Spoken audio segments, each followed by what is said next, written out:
વર્ષ હતું 1991. ભારતનો ઇસરો ત્યારે નાના રોકેટો લોન્ચ કરી શકતું હતું, પરંતુ પોતાના ભારે ઉપગ્રહોને અવકાશમાં મોકલવાની શક્તિ તેની પાસે નહોતી. આ જ કારણોસર 18 જાન્યુઆરી 1991ના રોજ ઇસરોએ રશિયા સાથે એક ડીલ પર હસ્તાક્ષર કર્યા, જેમાં રશિયા ઇસરોને ક્રાયોજેનિક એન્જિનની ટેકનોલોજીનું હસ્તાંતરણ કરવાનું હતું. પરંતુ અમેરિકાને આ વાત ગળે ન ઉતરી. અમેરિકાએ રશિયા પર દબાણ કર્યું કે ભારત MTCR મિસાઇલ ટેકનોલોજી કંટ્રોલ રેજીમનો સભ્ય નથી, તેથી ભારતને આ ટેકનોલોજી મળવી ન જોઈએ. અને આ જ કારણોસર રશિયા સાથેનો આ કરાર તૂટી જાય છે. પરંતુ આ પછી ઇસરોએ આ એન્જિનને પોતાની જાતે વિકસાવવાનો નિર્ણય કર્યો.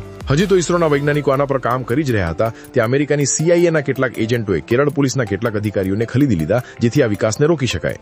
એટલું જ નહીં, કેરળ પોલીસે ક્રાયોજેનિક એન્જિન પર કામ કરી રહેલા ઇસરોના ચીફ સાયન્ટિસ્ટ નામ્બી નારાયણની ધરપકડ કરી, જેનાથી એન્જિનનું ડેવલપમેન્ટ ધીમું પડી ગયું.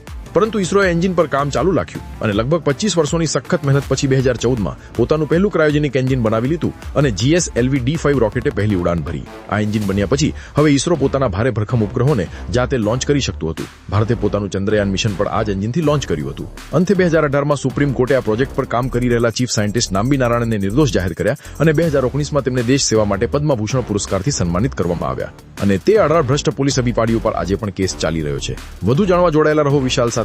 વંદે માતરમ.